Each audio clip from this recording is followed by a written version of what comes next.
నమస్తే C news కి స్వాగతం. నేను ప్రశాంతి. ముందుగా బులెటిన్లో హెడ్లైన్స్. రాష్ట్ర ప్రయోజనాల కోసమే పనిచేయండి. టీడీపీ ఎంపీలతో ముఖ్యమంత్రి చంద్రబాబు. చిరు కుటుంబంలో మెగా సంబరాలు. ఎమ్మెల్యే పవన్ కళ్యాణ్ దంపతులకు సాదర స్వాగతం.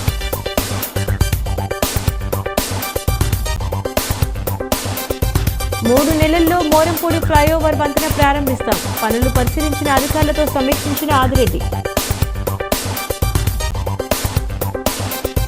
జీవకారుణ్య సంఘం చైర్మన్ బర్రె కొండబాబు రాజీనామా.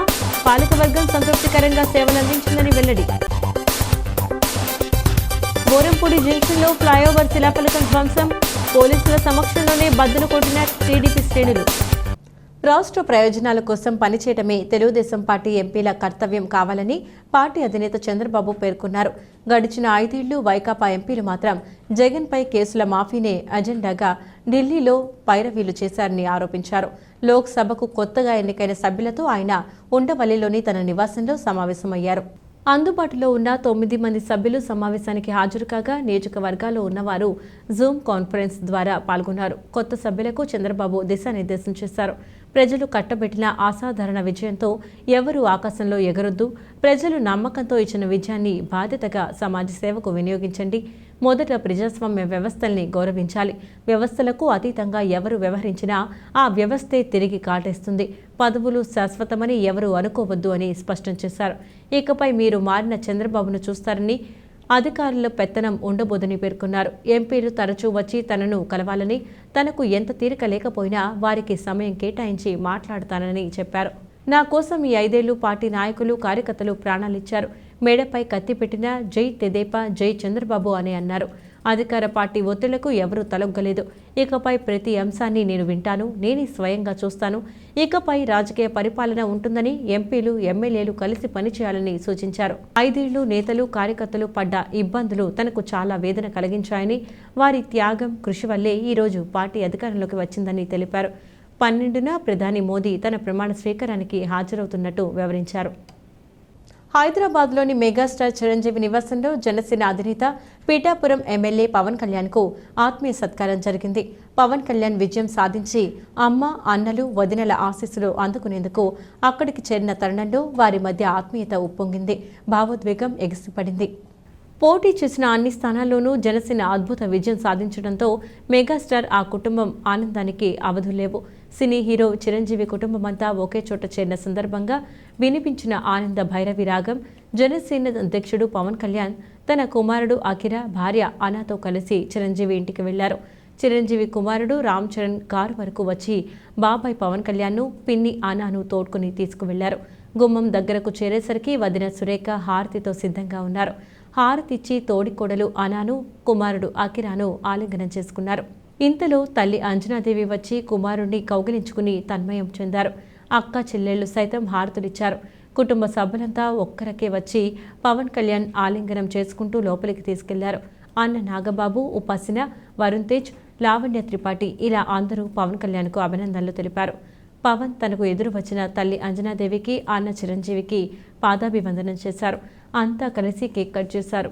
ఈ సమయంలో మేనల్లుడు సినీ హీరో సాయి ధరమ్ తేజ్ ఈల వేస్తూ సందడి చేశారు. ఈ సన్నివేశం చూస్తూ పవన్ మరో అన్న, జనసేన ప్రధాన కార్యదర్శి నాగబాబు కళ్ల వెంట ఆనంద బాష్పాలు కురిశాయి. తర్వాత చిరంజీవి దంపతులు పవన్ కళ్యాణ్ దంపతులకు నూతన వస్త్రాలు అందించారు.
మోరంపూడి ఫ్లైఓవర్ వంతెన నిర్మాణం నాడు ఎన్టీఏ కూటమి హయాంలో ప్రారంభించగా మరో 2-3 నెలల్లో ఎన్డీఏ కూటమి హయాంలో ప్రారంభించుకోబోతున్నామని రాజమహేంద్రవరం సిటీ ఎమ్మెల్యే ఆదిరెడ్డి శ్రీనివాస్ అన్నారు. స్థానిక మాజీ ఎంపీ మోరంపూడి ఫ్లైఓవర్ విషయంలో చేసింది కేవలం గుమాస్తా పని మాత్రమేనని ఎద్దేవా చేశారు. దాదాపుగా పూర్తిగా వచ్చిన మోరంపూడి ఫ్లైఓవర్ను శుక్రవారం ఆయన టీడీపీ, జనసేన, బీజేపీ నాయకులు, ఎన్హెచ్ఏఐ అధికారులు, ఇంజనీర్లు, కాంట్రాక్టర్లతో కలిసి పరిశీలించారు. ఈ సందర్భంగా ఆదిరెడ్డి మాట్లాడుతూ 2014 నుంచి 19 వరకు ఎన్డీఏ అధికారంలో ఉందని, 2019లో ప్రభుత్వం మారిందన్నారు. అయితే అప్పటి ఎంపీ మాగంటి మురళీమోహన్ కృషి కారణంగానే మోరంపూడి ఫ్లైఓవర్ మంజూరైందన్నారు. దాని నిర్మాణానికి శంకుస్థాపన కూడా ఆయన హయాంలోనే జరిగిందన్నారు. అటు తర్వాత అధికారంలోకి వచ్చిన వైఎస్ఆర్సీపీ హయాంలో వంతెన నిర్మాణానికి మళ్లీ శంకుస్థాపన చేయగా ఆ కార్యక్రమానికి హాజరైన నితిన్ గడ్కరీ కొత్త పని కాదు అనే ఉద్దేశంతో పూజలు చేశారని స్పష్టం చేశారు. అయితే నాడు గాల్లో నెగ్గిన స్థానిక మాజీ ఎంపీ మోరంపూడి ఫ్లైఓవర్ను తానే మంజూరు చేయించినట్టు తప్పుడు ప్రచారం చేసి ప్రజలను మభ్యపెట్టారని విమర్శించారు. అతని తప్పిదం వల్లే వంతెన నిర్మాణం చాలా ఆలస్యమైందన్నారు. ప్రస్తుతం ఇంజనీర్లు, అధికారులను అడగ్గా వాతావరణం అనుకూలిస్తే 2-3 నెలల్లో వంతెన ప్రారంభించవచ్చని అంటున్నారన్నారు. ప్రోటోకాల్ ప్రకారం ఎంపీ దగ్గుపాటి పురంధరేశ్వరి, స్థానిక ఎమ్మెల్యేగా తాను, రూరల్ ఎమ్మెల్యే గోరంట్ల బొచ్చే చౌదరి, టీడీపీ, జనసేన, బీజేపీ నాయకులు అందరూ ఉంటారు. అలాగే ఇక్కడ గుమాస్తా పనిచేసిన మాజీ ఎంపీని కూడా పిలుస్తామని చమత్కరించారు. దేవుడు రాసిన స్క్రిప్ట్ని ఎవరో మార్చలేరు. ఆయన ఏది తలిస్తే అదే జరుగుతుంది. మనం వ్యవస్థలపైన ఎక్కువ కాదు, దేవుడు ఒక ఆలోచనని తిరగరాసే శక్తి మనకి లేదు. 2014 ఆనాటి కూటమి తెలుగుదేశం, బీజేపీ, జనసేన హయాంలో మొదలుపెట్టిన ఫ్లైఓవర్ ఇది. అప్పుడు ఎంపీగా మురళీమోహన్ గారు శాంక్షన్ చేయించిన ఫ్లైఓవర్ ఇది. 2014 నుంచి 19 ఉన్నాం. 19 ప్రభుత్వం మారింది, శిలా పథకం మారింది, వ్యవస్థలు మారినాయి, ఆలోచనలు మారినాయి, వాస్తవాలు బయటికి రానివ్వాల. ఎంతసేపు నెగ్గిన ఎంపీ ఉన్నాడు ఒక ఆయన, అతని పేరు ఎక్కడి నుంచి తక్కువ ప్రస్తావించాలని నిర్ణయించుకున్నాం. ఎందుకంటే గాలిలో నెగ్గినోడు గురించి, గాలి వ్యక్తుల గురించి ఎక్కువ మాట్లాడే టైం మా దగ్గర లేదు. నెగ్గావు, తెచ్చింది నీ ముందున్న ఎంపీ గారు, నువ్వు ఒక ఎంపీగా నెగ్గున్నావు. పరస్పరం గౌరవం ఇచ్చుకొని ఇది అక్కడ జరిగింది, నేను దీన్ని పూర్తి చేసే బాధ్యత నాది అని అంటే ఒక గౌరవం. అలా కాకుండా నువ్వే తెచ్చినట్లు, నువ్వే దీన్ని శంకుస్థాపన చేసినట్లు ఒక తప్పుడు సంస్కృతిని శ్రీకారం చుట్టావు. నితిన్ గడ్కరీ గారు వచ్చినప్పుడు కూడా ఈ ఫ్లైఓవర్ కొత్త పని కింద స్టార్ట్ చేయలేదు. ఆయన మొదలుపెట్టిన దాన్ని కొనసాగిచ్చే కార్యక్రమం కింద ఆయన వచ్చి మొదలుపెట్టారు. దాన్ని స్పష్టంగా కూడా రాయడం జరిగింది. మాకు ఇచ్చిన ఇన్విటేషన్ కార్డులో కూడా దాన్ని స్పష్టంగా పొందపరచడం కూడా జరిగింది.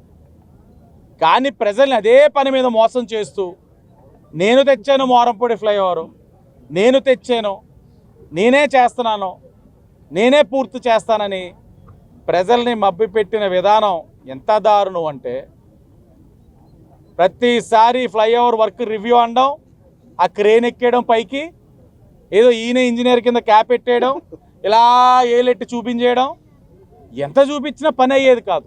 ఇక్కడ గత 5 సంవత్సరాలు పనిచేసిన ప్రాజెక్ట్ గుమస్తా అయిన మాజీ ఎంపీ, నా మీద పోటీ చేసిన ఎమ్మెల్యేకి కూడా అభినందనలు తెలియజేసుకుంటూ, ఓపెన్ చేయబోయేది ప్రోటోకాల్ తోటి పురంధేశ్వరి గారు, ఇక్కడ శాసనసభ్యులుగా నేను ఉంటాను, పెద్దలు బుచ్చ చౌదరి గారు ఉంటారు, జనసేన నాయకులు ఉంటారు, టీడీపీ, బీజేపీ ముఖ్యమైన నాయకులు అందరి సమక్షంలో 3 నెలల్లోనే కాలం, అది వాతావరణం కూడా సహకరిస్తే 3 నెలల్లో పూర్తి చేసి మోరంపూడిని రాజమండ్రికి ఒక గిఫ్ట్గా ఇచ్చే కార్యక్రమం ఎన్డీఏ కూటమి చేస్తుందని మీడియా సాక్షిగా మీ ద్వారా ప్రజలందరికీ కూడా తెలియజేస్తున్నాం.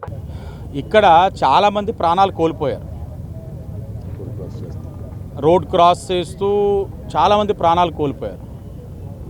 అన్నిటికి మించి ఈ ప్రాంతం మీరు చూసినట్లయితే గత 3 దఫాలుగా తెలుగుదేశం పార్టీ వాసిరెడ్డి కుటుంబాన్ని ఆశీర్వదిస్తూ వస్తూ ఉన్నారు.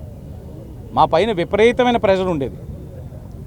చనిపోయిన ప్రతిసారి ఆ కుటుంబం దగ్గరికి వెళ్తే ఆ గర్భశోక ఏంటన్నది ఆడవాళ్ళని చూస్తుంటే చాలా బాధ అనిపించేది. ఏదో చెయ్యాలని అప్పుడు లక్కీగా మురళీమోహన్ గారు ఎంపీగా ఉన్నప్పుడు ఈ ప్రతిపాదన అన్నది పెట్టినప్పుడు ఆయన చాలా కష్టపడి 5 ఫ్లైఓవర్లు తీసుకొచ్చారు. తదుపరి మీకు తెలిసిన అంశమే, ప్రభుత్వం మారడం, వచ్చి రాని భాషలో ఏమడిగారో తెలియదు, మొత్తం 5 పోయినాయి. రాష్ట్రంలో ప్రభుత్వం మారడంతో శ్రీ గౌతమి జీవకారుణ్య సంఘం చైర్మన్ పదవికి బర్రె కొండబాబు రాజీనామా చేశారు. ఈ మేరకు ఆయన తన రాజీనామా లేఖను దేవాదాయ ధర్మాదాయ శాఖ ప్రిన్సిపల్ సెక్రటరీకి పంపించారు. శుక్రవారం జీవకారుణ్య సంఘం కార్యాలయంలో మీడియాతో మాట్లాడుతూ తమ హయాంలో సంతృప్తికరంగా సేవలు అందించామని చెప్పారు. తనతో పాటు పాలక మండలి సభ్యులు దాత కారుణ్యానంద స్వామీజీ ఆశయాల మేరకు జీవకారుణ్య సంఘంలోని వృద్ధులు, అనాథలు, రోగులకు మెరుగైన సదుపాయాలు కల్పించడానికి కృషి చేశామన్నారు. ఈవో పల్లంరాజు సిబ్బంది సహకారంతో ప్రతి ఆదివారం సమావేశం ఏర్పాటు చేసి వృద్ధులు, ఇతరులకు భోజనం, అల్పాహారంలో మార్పులు చేసి వారందరికీ పౌష్టికాహారం అందేలా చర్యలు చేపట్టినట్లు వివరించారు. సంఘం ఆదాయం పెంచడానికి భూములు అన్యాక్రాంతం కాకుండా గట్టి చర్యలు తీసుకున్నామని చెప్పారు. షాపుల ద్వారా వచ్చే ఆదాయం పెరిగేందుకు లీజ్ కోసం బహిరంగ వేలం వేయాలని సూచించినట్లు తెలిపారు. జీవకారుణ్య సంఘంలోని వృద్ధులకు ఆరోగ్యం సరిగా లేకపోతే ప్రభుత్వ ఆసుపత్రిలో చేర్పించి మెరుగైన వైద్యం అందేలా స్వయంగా చూశామని, అనాథ బాలలు చదివే పాఠశాలలకు వెళ్లి వారు ఎలా చదువుతున్నారో తెలుసుకున్నామని చెప్పారు. ఈ పదవులను పుణ్యకార్యంగా భావించిన తాము నిస్వార్థంగా సేవలందించామని వివరించారు. ఇంతకాలం తమకు సహకరించిన జీవకారుణ్య సంఘం సిబ్బందిని కొండబాబు సభ్యులు సత్కరించారు. కారుణ్యానంద స్వామీజీ విగ్రహానికి పూలమాలలో వేసి నివాళులర్పించారు. సభ్యులు నాగులపల్లి దేవి లక్ష్మణరావు, బత్తిన అన్నవరం రఘునందన్, రాధిక, చిట్టబత్తుల అనంతలక్ష్మి తదితరులు పాల్గొన్నారు. మరి మా పై నాయకులు కానివ్వండి, మమ్మల్ని గుర్తించి మాకు రాష్ట్ర ముఖ్యమంత్రిగా ఉన్న జగన్మోహన్ రెడ్డి గారు మాకు జీవో జారీ చేసి మమ్మల్ని ఇక్కడ కూర్చోబెట్టి వీళ్ళకి సేవ చేయండి, వీళ్ళకి సర్వీస్ చేయండి ఇలాగని చెప్పేసి మాకు చెప్పినప్పుడు ఏ విధమైనటువంటి లొసుకులు లేకోకుండా పర్ఫెక్ట్గా పారదర్శకంగా మరి మేము కష్టపడి పనిచేసి ఈ యొక్క మంచి పేరే తెచ్చుకున్నామని అనుకుంటున్నాం. కానీ ఈరోజు మేము చెప్పేది ఏంటంటే మరి ఎంతవరకు మేము పనిచేసాం, రాబోయే పాలకవర్గం కూడా మాకంటే మెరుగ్గా చేయాలని వాళ్ళని కూడా కోరుకుంటున్నాం. ఇప్పుడు ఈ రోజున మేము ఈ యొక్క చైర్మన్ పదవికి నేను, డైరెక్టర్ పదవికి మరి వీళ్ళు రిజైన్ చేయడానికి సిద్ధంగా ఇచ్చాం. మిగతా వాళ్ళు కొంతమంది ఊరు వెళ్ళారు, కొంతమంది కొంచెం నీరసంతో ఉన్నారు, రాలేకపోయారు. సరే వాళ్ళ నిర్ణయం కూడా తీసుకుంటారు. అంచేత పూర్తి స్థాయిలో మేము పనిచేసామని చెప్పడం ఒక ఎత్తు అయితే, మా కాల పరిమితి ఇంకా ఉన్నప్పటికీ, ఎందుకంటే ఒక గవర్నమెంట్ జీవో జారీ చేద్ది, ఆ జీవో రద్దు అవ్వాలంటే మళ్ళీ ఇప్పుడున్న ముఖ్యమంత్రి అంటే ఇప్పుడు ముఖ్యమంత్రి ప్రమాణ స్వీకారం చేసిన తర్వాత జీవో రద్దు అవుద్ది. కానీ మేమేమనుకుంటున్నాం అంటే వాళ్ళు రద్దు చేసే దానికి కాకోకుండా గౌరవప్రదంగా మా రాష్ట్ర ముఖ్యమంత్రి వర్యులు ఎలాగైతే రిజైన్ చేసి బయటకు వచ్చారో మేము కూడా అదేవిధంగా మరి రిజైన్ చేసి బయటికి వెళ్ళాలనే ఉద్దేశంతో ఈరోజు ప్రెస్ మీట్ పెట్టింది. రాజమహేంద్రవరం మోరంపూడి జంక్షన్లో ఫ్లైఓవర్ నిర్మాణ ప్రాంతంలో ఏర్పాటు చేసిన శంకుస్థాపన శిలాఫలకాన్ని తెలుగుదేశం పార్టీ నాయకులు, కార్యకర్తలు పెద్ద పెద్ద సుత్తులు, గుణపాలతో పోలీసుల సమక్షంలోనే బద్దలు కొట్టి కూల్చివేయటం సంచలనం సృష్టించింది. Rajamahendravaram city MLA Adireddy Srinivas Morampudi flyover నిర్మాణ పనులను పరిశీలించడానికి శుక్రవారం వచ్చారు. ఆయన అధికారులతో కలిసి ఫ్లైఓవర్ పైకి వెళ్లగానే టీడీపీ నాయకులు సుత్తులు, గుణపాలతో ఫ్లైఓవర్ను పగలగొట్టడానికి ప్రయత్నించారు. అయితే పోలీసులు కొద్దిసేపు వారిని నిలువరించినప్పటికీ ఆ తర్వాత శిలాఫలకాన్ని పూర్తిగా ధ్వంసం చేసి నేలకూర్చారు. 2022 సెప్టెంబర్ 22న ఈ ఫ్లైఓవర్ నిర్మాణానికి అప్పటి కేంద్ర మంత్రి నితిన్ గడ్కరీ శంకుస్థాపన శిలాఫలకాన్ని వర్చువల్గా ఆవిష్కరించడం జరిగింది. అయితే అప్పుడు ఎంపీగా వైఎస్ఆర్ కాంగ్రెస్ పార్టీకి చెందిన మార్గాని భరతరామ్ ఉన్నారు. ఇప్పుడు టీడీపీ ప్రభుత్వం అధికారంలోకి రావడంతో ఆయన పేరును శిలాఫలకంలో చూసిన టీడీపీ శ్రేణులు ఆగ్రహానికి గురై పూర్తిగా శిథిలం చేశారు. పోలీసులు అక్కడే ఉన్నప్పటికీ ప్రేక్షక పాత్రకే పరిమితం కావడం విశేషం. రాజమండ్రి రూరల్ అసెంబ్లీ ఎన్నికల్లో అత్యధిక మెజార్టీతో గెలుపొందిన గోరంట్ల బుచ్చయ్య చౌదరిని రాజమండ్రి రూరల్ అసెంబ్లీ బీజేపీ కన్వీనర్లు, మండల అధ్యక్షులు, ప్రముఖులు, పార్టీ శ్రేణులు వందలాదిగా గోరంట్ల కార్యాలయానికి చేరుకుని ఆయనకు కుమార్తె కంఠమనేని శిరీషకు అభినందనలు తెలిపారు. అసెంబ్లీ కన్వీనర్లు ఆకుల శ్రీధర్, యానాపు యేసుల ఆధ్వర్యంలో జరిగిన ఈ కార్యక్రమంలో బీజేపీ ఓబీసీ మోర్చా రాష్ట్ర అధ్యక్షులు రొంగల గోపి శ్రీనివాస్, కందుకూరి మనోజ్, రూరల్ మండలం అధ్యక్షులు ఎన్వీబీఎన్ ఆచారి, 4వ మండల అధ్యక్షులు పివి సుబ్రహ్మణ్యం, కడియం మండల అధ్యక్షులు నాగులపల్లి వీరబాబు, షేక్ సాజిద్, పన్నాల వెంకటలక్ష్మి సంతోషి, గుర్రాల వెంకట్, కరి నాగిరెడ్డి మరియు జిల్లా ప్రముఖులు, మండల అధికారులు, మండల కార్యవర్గ సభ్యులు, సీనియర్ నాయకులు, వివిధ మోర్చాల అధికారులు, అధ్యక్షులు, శక్తి కేంద్ర ప్రముఖులు, కార్యకర్తలు పాల్గొన్నారు. ఆయనకు పుష్పగుచ్చాలు అందజేసి అభినందించారు. తోటకూర శ్రీనివాసరావు, చిత్తూరు ప్రసాదరావు, మట్ట నాగబాబు, పాటంశెట్టి రాజేష్, తాడి కోటేశ్వరరావు, రామారావు, సిద్ధాని వెంకట్, డాక్టర్ మూర్తి, మువ్వల శ్రీలక్ష్మి అభినందనలు తెలియజేశారు. సోమాలమ్మ అమ్మవారి ఆశీర్వాద బలంతో తెలుగుదేశం పార్టీ జాతీయ అధ్యక్షులు నారా చంద్రబాబు నాయుడు నాయకత్వంలో మంచి పాలన వచ్చిందని, జగన్ పాలనలో అష్టకష్టాలు పడిన ప్రజలకు ఇకపై మేలు జరుగుతుందని తెలుగుదేశం పార్టీ నగర అంగన్వాడీ కమిటీ అధ్యక్షురాలు బోను ఈశ్వరి అన్నారు.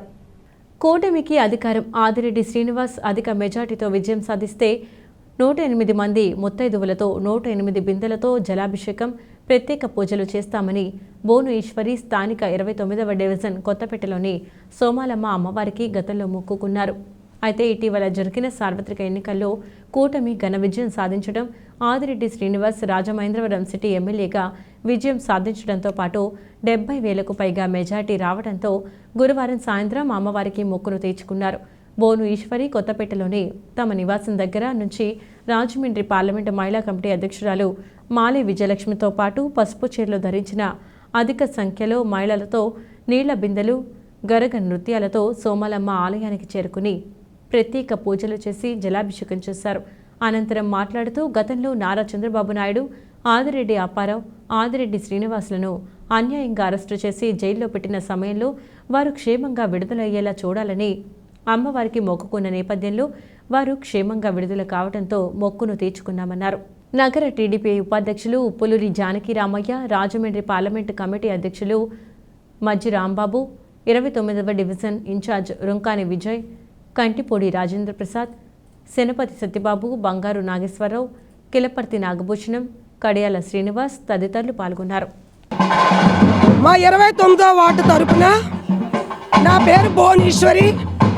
25 సంవత్సరాల బట్టి తెలుగుదేశానికి కష్టపడితే నాకు ఈరోజు మా ఆదిరెడ్డి అప్పారావు గారు, ఆదిరెడ్డి వాసు గారు, వీర రాఘవమ్మ గారు నేను ఇలాగ పైకి రావటానికి కారణం నన్ను ప్రోత్సహించిన వాళ్ళు మాలే విజయలక్ష్మి గారు, మజ్జి రాంబాబు గారు, చచ్చిపోయి ఏ లోకాన్ని ఉన్నాడో బాబీ, సీరెడ్డి బాబీ, ఎప్పుడు నువ్వు ఇలాగే కష్టపడతావా, ఇంత లీడర్గా పనిచేసి ఎప్పుడు నువ్వు కిందే ఉంటావా అని నన్ను అడిగి ఎన్నో రోజులు బట్టి నేను తెలుగుదేశానికే పనిచేస్తున్నాను అనుకున్నాను.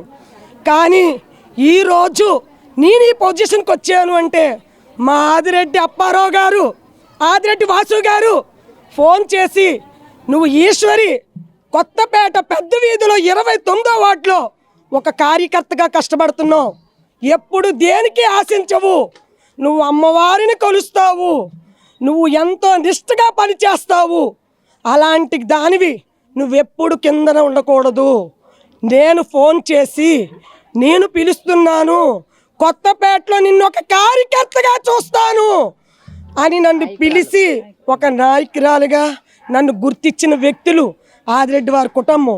ఇప్పుడు జరిగిన సార్వత్రిక ఎన్నికల్లో ఆంధ్ర రాష్ట్ర ముఖ్యమంత్రి నారా చంద్రబాబు నాయుడు గారు మరలా ముఖ్యమంత్రి అవ్వాలని, మన రాజమండ్రి యువ నాయకులు ఆదిరెడ్డి వాసుబాబు గారు ఎమ్మెల్యేగా అధిక మెజార్టీతో నెగ్గాలని రాజమండ్రిలో మహిళా శక్తి టీం అందరం కూడా నిన్న విఘ్నేశ్వరునికి మొక్కుకున్నాం. అక్కడ మొక్కు తీర్చాం. ఈరోజు అమ్మ గ్రామదేవత మన రాజమండ్రిని కాపాడే తల్లి గ్రామదేవతకి ఈరోజు ఆ రోజు మేము మొక్కుకున్నాము. నామినేషన్ వేసిన రోజున అధిక విజయం సాధించి తల్లి అని మొక్కున ఆ మొక్కు ఈరోజు అధిక విజయం సాధించినందుకు అమ్మవారి మాట వరకు మా మొరంతా ఆలకించింది కాబట్టి ఆ తల్లికి ఈ మొక్కు తీర్చుకోవడానికి ఈ రాజమండ్రిలో మహిళా శక్తి అంతా కూడా 29వ వార్డు భువనేశ్వరి ఆధ్వర్యంలో అమ్మవారికి మొక్కు తీర్చుకోవడానికి బయలుదేరుతున్నామండి. నరేంద్ర మోడీ ఎన్డీఏ పక్ష పార్లమెంటు నేతగా ఏకగ్రీవంగా ఎన్నికైన సందర్భంగా శుక్రవారం భారతీయ జనతా పార్టీ రాజమండ్రి జిల్లా కార్యాలయం వద్ద జిల్లా అధ్యక్షుడు బొమ్మల దత్తు ఆధ్వర్యంలో బాణసంచా కాల్చి సంబరాలు చేసుకున్నారు. నరేంద్ర మోడీకి శుభాకాంక్షలు తెలియజేయడం జరిగింది. ఈ కార్యక్రమానికి ముఖ్య అతిథులుగా రాష్ట్ర ఉపాధ్యక్షురాలు రేలంగి శ్రీదేవి, ఓబీసీ మోర్చా రాష్ట్ర అధ్యక్షులు రొంగల గోపి శ్రీనివాస్, రాష్ట్ర కార్యవర్గ సభ్యులు అడబాల రామకృష్ణారావు, ఓబీసీ మోర్చా రాష్ట్ర ఉపాధ్యక్షులు కురగింటి సతీష్, జిల్లా ప్రధాన కార్యదర్శి పన్నాల లక్ష్మీ సంతోషి తదితరులు హాజరయ్యారు. దత్తు మాట్లాడుతూ నరేంద్ర మోడీ 3వసారి ప్రధాని బాధ్యతలు చేపట్టే దిశగా ఎన్డీఏ సభాపక్ష నేతగా ఏకగ్రీవంగా ఎన్నికైన సందర్భంగా పార్టీ శ్రేణులందరితో కలిసి ఆనందోత్సవాలు నిర్వహించుకున్నామన్నారు. దేశంలో జవహర్లాల్ నెహ్రూ, అటల్ బిహారీ వాజ్పేయి సరసన మోడీ నిలుస్తున్నారని హర్షం వ్యక్తం చేశారు. నరేంద్ర మోడీని ఎన్డీఏ పక్ష నేతగా ఎన్నుకున్న పార్టీలకు, ఆంధ్రప్రదేశ్లో కూటమి అభ్యర్థులను అత్యధిక మెజార్టీతో గెలిపించిన రాష్ట్ర ప్రజలకు ధన్యవాదాలు తెలిపారు. రేలంగి శ్రీదేవి, రొంగలకు గోపి శ్రీనివాస్ తమ సందేశాన్ని ఇస్తూ మోదీకి శుభాకాంక్షలు తెలిపారు. ఈ కార్యక్రమంలో బీజేపీ నాయకులు బేతిరెడ్డి ఆదిత్య, ఆకుల శ్రీధర్, యానాపు యేసు, వీరాంజనేయులు, బండి ప్రసాద్, పాతూరి రవిశంకర్, ఎర్ర నాగదేవి ముఖ్య నాయకులు పాల్గొన్నారు. నరేంద్ర మోడీ గారు ఎన్డీఏ పక్షాన పార్లమెంటరీ పక్ష నాయకుడిగా ఎన్నికైన సందర్భంలో వారికి శుభాకాంక్షలు, అలాగే దేశ ప్రజలందరికీ కూడా ధన్యవాదాలు. ఈ యొక్క ఆంధ్రప్రదేశ్లో అయినట్లయితే తెలుగుదేశం, జనసేన, భారతీయ జనతా పార్టీ కార్యకర్తలు అఖండ కృషితోటి మంచి మెజార్టీని తీసుకురావడం, దానికి కూడా ఈ యొక్క ఆంధ్రప్రదేశ్ ప్రజానీకానికి ప్రత్యేకంగా ధన్యవాదాలు, కృతజ్ఞతలు తెలియజేసుకుంటున్నాం భారతీయ జనతా పార్టీ తరఫున. ఈ యొక్క దేశానికి సరైన దిశ ఏర్పాటు చేయగలిగే నాయకుడు ఎవరనేది ప్రజలందరూ గుర్తించబట్టే కొన్ని సీట్లు తక్కువైనప్పటికీ కూడా ఈ యొక్క దేశంలో నరేంద్ర మోడీయే మళ్ళీ ప్రధానిగా ఉండాలని అత్యధిక ప్రజలు కోరుకోవడం వలన ఆయన మళ్ళీ 3వసారి హ్యాట్రిక్ సాధించడం అనేది చిన్న విషయం కాదు. ప్రధాని నరేంద్ర మోడీ గారిని మన ఏదైతే ఎన్డీఏ నాయకునిగా ఎన్నుకోవడం జరిగిందో ఎంపీలందరికీ కూడా ధన్యవాదాలు తెలియజేస్తూ, భారత ప్రజలందరూ కూడా బీజేపీ గ్యారంటీని నమ్మి ఖచ్చితంగా భారతదేశం అభివృద్ధి చెందాలంటే భారతీయ జనతా పార్టీ ఎన్డీఏ ప్రభుత్వం ఉండాలని ఆశించి ఇక్కడ ఓటు వేసి అత్యధిక మెజార్టీని ఇవ్వడంతో పాటు అలాగే ఆంధ్రప్రదేశ్లో కూడా ఎన్నో అరాచకాలు చేసినటువంటి ప్రభుత్వాన్ని ఇంటికి పంపించి ఇక్కడ కూడా ఎన్డీఏ ప్రభుత్వం ఏదైతే డబుల్ ఇంజిన్ సర్కార్ అయితేనే మాకు కష్టాలన్నీ తీరుతాయని ప్రజలు గుర్తించి అత్యధిక మెజార్టీతో ఆంధ్రప్రదేశ్లోను అలాగే కేంద్రంలోనూ కూడా ఎన్డీఏ ప్రభుత్వాన్ని ఏర్పాటు చేయడానికి ప్రజలందరూ కూడా సహకరించినందుకు ప్రతి ఒక్కరికి కూడా పేరున భారతీయ జనతా పార్టీ తరఫున ధన్యవాదాలు తెలియజేస్తాను. 2047 వికసిత భారత్ లక్ష్యంగా ప్రపంచ దేశాల్లో అగ్రగామి దేశంగా భారతదేశం నిలపాలనేటువంటి ఏకైక లక్ష్యంతో పనిచేస్తున్నటువంటి నరేంద్ర మోడీ గారు 3వసారి ప్రధానమంత్రి అయ్యి ఏదైతే 2047 వికసిత భారత్ ప్రపంచ దేశాల్లో భారత్ ప్రథమ స్థానానికి వెళ్ళడానికి కావాల్సినటువంటి పునాదులను ఈ రోజున ఈ యొక్క పాలనలో 3వ పాలనలో వేసుకోబోతున్నాం. ఇది భారతదేశంలో ఉన్నటువంటి ప్రజలందరికీ కూడా ఒక పండగ లాంటిది. పార్టీలకు అతీతంగా ఎంపీలు కానీ, ముఖ్యమంత్రులు కానీ, మంత్రులు కానీ, ఎమ్మెల్యేలు కానీ, ఈ రోజున కొత్తగా నూతనంగా వస్తున్నటువంటి ఎమ్మెల్యేలు కానీ, ఎంపీలు కానీ అందరికీ కూడా ఈరోజు నరేంద్ర మోడీ గారి నాయకత్వంలో పనిచేయడం ఒక గర్వకారణంగా భావిస్తున్నారు. ఈ రోజున ఏదైతే నరేంద్ర మోడీ గారు కాబోయే ప్రధాని నరేంద్ర మోడీ గారికి ప్రతి ఒక్కరు కూడా ధన్యవాదాలు తెలియజేసుకునేటువంటి కార్యక్రమం ఈ రోజున మన పార్టీ రాజమండ్రి తూర్పుగోదావరి జిల్లా పార్టీ కార్యాలయంలో ఈ యొక్క ఆనందోత్సవాన్ని పంచుకుంటూ ఈ రోజున చేస్తున్నటువంటి కార్యక్రమం. తూర్పుగోదావరి జిల్లాలోని ఈస్ట్ జోన్ పరిధిలోని రంగంపేట పోలీస్ స్టేషన్ను ఎస్పీ పి జగదీష్ ఆకస్మికంగా తనిఖీ చేశారు. పోలీస్ స్టేషన్ పరిధిలో గల వివిధ సమస్యాత్మక గ్రామాలను పరిశీలించి అక్కడ ఏర్పాటు పికెట్లను, షాడో పార్టీలను, మొబైల్ మూవింగ్ పార్టీలను తనిఖీ చేశారు. ఎటువంటి అవాంఛనీయ సంఘటనలు జరగకుండా పోలీస్ అధికారులు పూర్తిస్థాయి అప్రమత్తంగా వ్యవహరించాలని జగదీష్ ఆదేశించారు. పోలీస్ స్టేషన్ ఆవరణాన్ని, రిసెప్షన్ సెంటర్, పోలీస్ స్టేషన్లో ఏర్పాటు చేసిన సీసీ కెమెరాలను, స్టేషన్కు ఇవ్వబడిన రైట్ గేర్ ఎక్విప్మెంట్ను పరిశీలించి తగిన సూచనలు ఇచ్చారు. అనంతరం పోలీస్ స్టేషన్ సిబ్బందితో ముఖాముఖి మాట్లాడి వారి సమస్యలను అడిగి తెలుసుకున్నారు. బులెటిన్ ముగించే ముందు హెడ్లైన్స్ మరొకసారి. రాష్ట్ర ప్రయోజనాల కోసమే పనిచేయండి టీడీపీ ఎంపీలతో ముఖ్యమంత్రి చంద్రబాబు. చిరు కుటుంబంలో మెగా సంబరాలు, ఎమ్మెల్యే పవన్ కళ్యాణ్ దంపతులకు సాదర స్వాగతం.